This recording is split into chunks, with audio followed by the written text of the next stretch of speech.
자동차를 싣고 운항하다 불이 난 선박이 여수로 입항을 추진하고 있습니다. 불에 탄 자동차가 폐기물이라 일본조차 입항을 거부한 상황에서 우리가 입항을 허가할지 관심이 높습니다.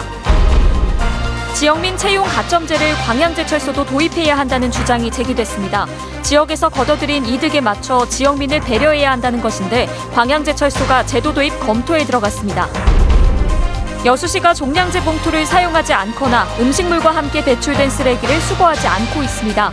주민들은 충분한 홍보와 계도 없이 시가 수거를 하지 않는 바람에 피해가 크다고 반발하고 있습니다. 5.18 민주화운동 39주년 기념식이 이틀 앞으로 다가왔습니다. 황교안 자유한국당 대표의 참석에 반발 여론이 높은 데다 극우단체 집회까지 예정돼 충돌이 우려되고 있습니다. 시청자 여러분 안녕하십니까? 목요일 밤 여수 MBC 뉴스데스크 시작합니다. 자동차를 싣고 가다 태평양 복반에서 화재 사고가 난 뒤 5달째 망망대해를 떠돌고 있는 대형 화물선이 지금 여수 근처에 와 있다고 합니다. 바로 이 배가 조만간 여수항 입항을 신청할 거라고 하는데요. 본국인 일본까지 입항을 거부했다는 이 화물선의 기구한 여정을 조희원 기자가 취재했습니다. 지난해 12월 31일 하와이 오하우 섬 인근 태평양 해상을 지나던 일본 닛산 자동차 운반 전용 선박 신시어리티 에이스호에서 불이 났습니다. 해당 선박은 일본 요코하마를 출발해 하와이를 거쳐 남미로 향하던 길이었습니다. 이 사고로 선원 5명이 실종되거나 숨졌고 배에 실려있던 자동차 3,500대와 선박의 엔진이 전소됐습니다. 해당 선박은 미국 해양경비대에 인양된 뒤 처리 작업을 위해 울산으로 향했지만 입항이 거부됐습니다. 불난 자동차 선박의 경우에는 화재를 하려 노래도 많고 그래서 못하겠습니다. 이어 본국인 일본에서도 3개월의 논의 끝에 입항이 거부돼 5개월째 해상을 떠돌고 있습니다. 일본에서 왜 처리가 안 됐냐고 한다 그러면은 아무래도 잘은 모르겠지만 돈이 많이 들거나 규정사항이 까다로워서 허가를 받기 어렵거나 이러지 않을까 추정을 하고 있습니다. 지난달 목포에 입항하려다 퇴짜를 맞은 신시어리티 에이스호는 마지막 수단으로 여수 입항을 검토하고 있는 것으로 알려졌습니다. 저희 선박 궤적이 지금 여수 쪽으로 지금 계속 향하고 있거든요. 보니까 어제 저녁쯤에 지금 우리나라 영해로 지금 진입을 해요. 이 정도 속도면 아마 오늘 밤 정도면 여수항 쪽으로 들어오지 않을까 이렇게 생각이 돼요. 국제 폐기물 기준에 따르면 화재가 난 자동차는 폐기물. 바젤 협약에 따라 폐기물의 국가 간 거래는 양국 관계기관의 승인을 받아야 하는데 환경부와 해수부, 세관 등 유관기관의 서면 신청은 아직 안 된 상태입니다. 하지만 관계자들은 이 선박이 허가가 나지 않더라도 우선 여수 조선소에 정박한 뒤 관계기관에 승인을 신청할 계획인 것으로 보고 있습니다. 해당 선박은 입항 후 폐기물 처리 절차를 진행할 것으로 추정됩니다. 이에 따라 앞으로 환경부가 해당 선박과 선박 내 폐자동차를 국내에서 처리하도록 허가할 것인지 선박 수리 허가까지만 승인할 것인지가 관건입니다. 환경부는 업체로부터 공식 요청이 들어올 경우 승인을 검토할 예정이라고 밝혔습니다. MBC 뉴스 조희원입니다. 네, 여수 국가산단의 경우에 일부 기업들이 채용 전형 과정에서 지역민에게는 가점을 주는 제도를 채택하고 있는데요. 포스코 광양제철소도 이런 제도를 도입해달라 이런 요구가 시의회에서 나왔습니다. 김종수 기자가 취재했습니다. 지역 기반의 한 축을 담당하고 있는 포스코 광양제철소. 6천여 명의 직원들이 근무하면서 지난해 사업 연도에 맞춰낸 법인 지반 소득세만 400억 원을 넘습니다. 또 제철 연계 산업으로 발생하는 파급 효과도 만만치 않아 지역 경제에 적지 않은 영향을 끼치고 있습니다. 이런 가운데 광양시 의회가 지역과 상생하는 모습을 기대하며 광양시민 가점제를 요구하고 나섰습니다. 지역에서 거둬들인 이득에 맞춰 지역민을 배려하는 의미 있는 제도라는 겁니다. 그다음 가장 이 당사 지역인 공장이 있는 광양시 지역에 대한 최소한 또 배려, 인센티브를 그건 아마 좋은 선택이고 또 포스코가 지금 주창하고 있는 이도 포스코하고도 맞았던 거기 때문에 특히 인근 여수산단에서도 이미 관련 제도가 시행되고 있다며 조속한 시행을 촉구하고 나섰습니다. 현재 여수시가 국가산단의 대기업들과 채용 가점제를 추진하고 있는 가운데 일부 대기업의 경우 서류 전형 시 지역민들에게 가산점을 부여하고 있습니다. 광양시도 의회와 공감대를 형성하고 보조를 맞춰가고 있습니다. 광양제철소와 올해 초부터 협의를 진행하고 있다며 상황에 따라 적용 범위 확대도 검토하겠다고 밝혔습니다. 5월 중에 포스코 광양제철소 관계자를 만나서 그 가점제 추진에 대해서 긍정적으로 지금 협의해 나갈 계획입니다. 그리고 현재는 포스코 광양제철소만 타깃으로 하고 있는데 추후 그 계열사까지 포함해서 추진하려고 하고 있습니다. 이에 대해 광양제철소도 긍정적이지만 신중한 입장을 내비쳤습니다. 현재 채용 과정에서 광양시민 우선 채용을 시행하고 있다며 타 지역과의 형평성 등을 고려해 본사와 의견 조율이 필요하다는 것. 지역 경제의 버팀목으로서 상생을 위한 모범 사례가 필요하다는 목소리가 나오는 가운데 지역민들과 사회적 경제적 가치를 공유하겠다며 새로운 비전을 제시한 포스코. 이번 가산점 제도를 두고 지역민 배려와 형평성이란 갈림길 속에 포스코가 과연 어떤 선택을 할지 주목됩니다. MBC 뉴스 김종수입니다. 여수시가 시내버스 임금 협상 타결에 대해 환영하면서도 우려된다는 입장을 표명했습니다. 여수시는 오늘 보도자료를 통해 시민 불편과 행정력, 예산의 낭비가 발생하지 않은 점은 다행이라면서도 52시간 근무제가 300인 이하 사업장으로 확대되는 내년을 생각할 때 우려가 크다고 밝혔습니다. 여수시는 그러면서 전국적으로 요금 인상과 운수 종사자 고용장려금 지원 등의 처방이 모색되고 있지만 근본적 대책이 될 수 없다며 시내버스 준공영제에 대한 적극적인 검토와 정부 차원의 재정 지원이 필요하다고 강조했습니다. 전남 지역 저수지의 평균 저수율이 평년보다 높아 영농기 농업용수 공급에 차질이 없을 것으로 보입니다. 전라남도는 현재 도내 저수지 평균 저수율이 81%로 평년 수준인 72%보다 높아 비교적 안정적 수준을 유지하고 있으며 5월과 6월 강수량이 평년에 못 미치더라도 모내기철 영농 작업에는 어려움이 없을 것으로 전망했습니다. 가뭄 단계는 저수지 저수율이 평년 대비 80에서 71%면 관심, 70에서 61%면 주의, 60% 이하면 경계 단계로 나뉩니다. 최근 여수시가 종량제 봉투를 사용하지 않거나 음식물과 함께 배출된 쓰레기는 수거하지 않겠다는 의지를 명확히 밝혔는데요. 제도를 정착시키겠다는 의지는 이해가 가지만 애꿎은 주민들의 피해가 커지고 있어 문제입니다. 강서영 기자입니다. 한낮인데도 여수 곳곳에서 쓰레기 더미가 눈에 띕니다. 한 주택가에는 몇 미터 간격으로 쓰레기 더미가 쌓여 있습니다. 여수시가 분리배출이 되지 않은 쓰레기는 아예 수거해 가지 않겠다며 특단의 조치를 내렸기 때문입니다. 봉투 안에 일반 쓰레기와 음식물 쓰레기가 섞여 있습니다. 여수시는 이런 봉투 위에 빨간 스티커를 붙이고 수거하지 않고 있습니다.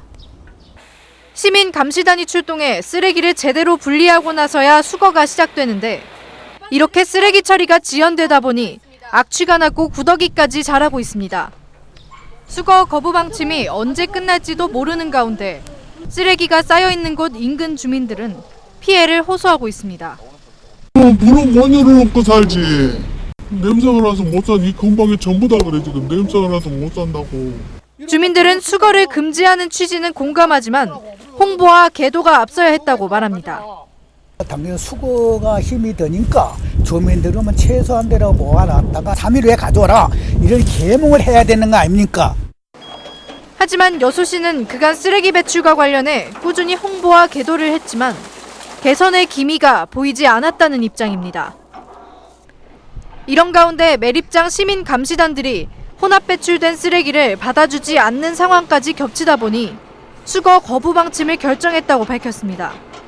주민감시원이 단속을 강화하다 보니까 저희도 이제 이렇게 쓰레기를 처리하면서 처리가 안 되기 때문에 그쪽에 이제 그 주민들한테 홍보를 하긴 하지만은 홍보가 이제 100% 다 되지는 않다 보니까 쓰레기 배출에 대한 성숙한 시민의식이 절실한 가운데 여수시가 쓰레기 배출 문제를 현실성 있게 풀어갈 수 있을지 관심이 모아지고 있습니다. MBC 뉴스 강소영입니다. 지역 시민 운동가들이 여수시청 앞에서 사흘째 1인 시위를 진행하며 여수 세계 박람회장에 대한 민자 유치와 매각 절차 중단을 촉구했습니다. 여수선언 실천위원회와 동서포럼 등은 영호남 단체들의 공동 기자회견을 열었던 지난 13일 이후 매일 여수시청 정문 앞에서 출근길 릴레이 1인 시위를 벌이고 있습니다. 시위 참가자들은 무분별한 민자 유치는 2012 세계 박람회 개최의 의미를 퇴색시키고 박람 회장의 공적 기능을 상실시키는 일이라며 당국의 태도 변화가 있을 때까지 시위를 무기한 이어가겠다고 밝혔습니다. 검찰이 여수 상당 기업들의 대기오염물질 조작 실태를 파악하기 위해 압수수색에 들어갔습니다. 광주지검 순천지청은 오늘 GS칼텍스와 롯데케미칼, LG화학, 금호석유화학 등 6개 업체 해당 부서의 사무실에 대한 압수수색을 시작했습니다. 검찰은 송치된 12개 업체 중 보강 수사가 필요한 6개 업체를 우선 선정했다며 공모관계 여부와 공모 범위 등을 수사할 계획입니다. 5.18 39주년 기념식이 모레로 다가왔습니다. 5.18의 가치와 국민통합의 메시지가 아무쪼록 잘 전달됐으면 좋겠습니다.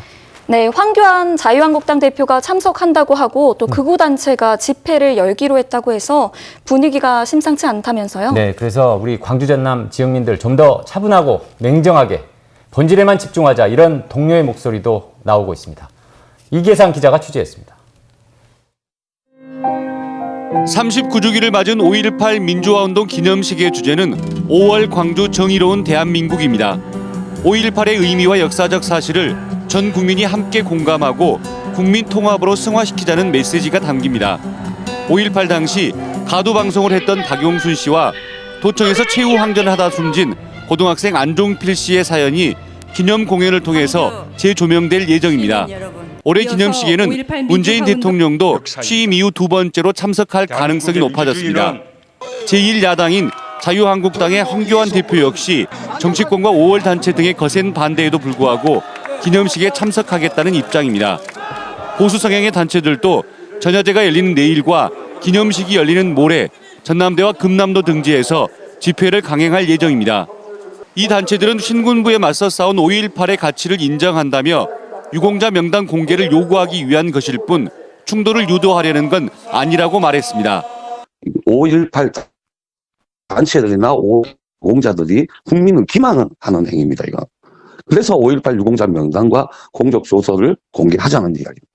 이용섭 광주시장은 시민들에게 차분하고 냉철한 대응을 거듭 당부했습니다. 물리적 충돌을 통해 반5.18 정서를 부추기고 지지 세력을 결집하려는 저들의 의도에 결코 휘말려서는 안 됩니다.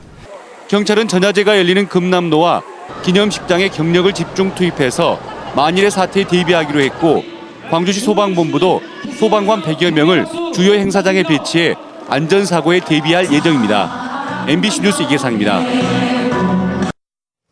고흥 스마트팜 혁신밸리 조성 사업을 구체화하기 위한 추진단이 구성됐습니다. 전라남도는 고흥군, 농촌진흥청 등과 최근 고흥 스마트팜 혁신밸리 조성을 위한 추진단 31명을 구성하고 청년 창업 보육, 기술 혁신 등 생산, 교육, 연구 기능이 집약된 구체적 기본 사업 계획을 세워 오는 12월 농축산식품부의 승인을 받을 예정입니다. 도는 현재 수립된 예비 계획을 더욱 구체화하기 위해 사업 추진단을 구성했으며 추진단과 별도로 각 분야별 자문위원을 구성해 전문가 의견을 폭넓게 수용할 계획이라고 밝혔습니다. 보험금을 노리고 상가에 불을 지른 일당이 경찰에 붙잡혔습니다. 순천경찰서는 지난달 30일 순천시 연향동의 한 매장 안 탈의실에 불을 질러 순천만 원의 재산 피해를 발생시킨 뒤 자연 발화인 것처럼 꾸민 혐의로 해당 매장 업주와 직원 4명을 붙잡아 조사하고 있습니다. 경찰 조사 결과 이들은 화재 보험금 7억 원을 나눠 갖기로 공모한 뒤 이 같은 범행을 저지른 것으로 드러났습니다. 여수시 연도 인근 해상에서 밍크고래 한 마리가 죽은 채 발견됐습니다. 해경에 따르면 어제 오후 4시쯤 연도 인근에서 조업을 하던 중 밍크고래 한 마리가 정치망 그물에 걸려 죽어 있는 것을 그물 주인 57살 최모 씨가 발견해 해경에 신고했습니다. 국립수산과학원 측은 해당 밍크고래의 작살 등 불법 포획의 흔적이 없어 최 씨에게 고래류 처리 확인서를 발급했다고 밝혔습니다.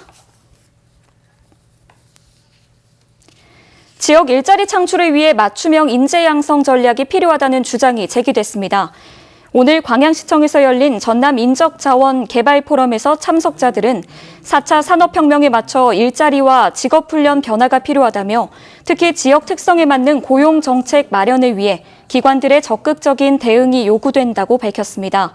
참석자들은 또 계층과 지역에 따른 구직 성향을 파악해 인적 자원 개발에 나서야 한다고 강조했습니다. 국립소록도병원이 개원 103주년 행사와 함께 한센인 행복 한마당 행사를 열었습니다. 국립소록도병원과 한국한센인 총연합회는 오늘 소록도에서 개원 103주년 기념식을 개최하고 한센인 권익과 복지 향상에 기여한 24명이 정부 표창을 수여받았습니다. 또 오늘 소록도병원 기념식과 함께 행복을 위한 동행을 주제로 한센인들의 화합 한마당 행사가 열렸습니다. 한편 소록도 박물관에서도 올해 말까지 특별전을 열고 고향에 대한 한센인의 그리움을 담은 작품을 전시하고 있습니다. 순천시가 시민들이 공감하는 통합 도시 브랜드 개발에 나섭니다. 순천시는 오늘 시청 청사 디자인실에서 통합 도시 브랜드 개발을 위한 시민 워크숍을 갖고 생태와 정원으로 세계가 주목하는 순천을 가장 잘 표현한 통합 브랜드 개발에 대한 의견 수렴에 나섰습니다.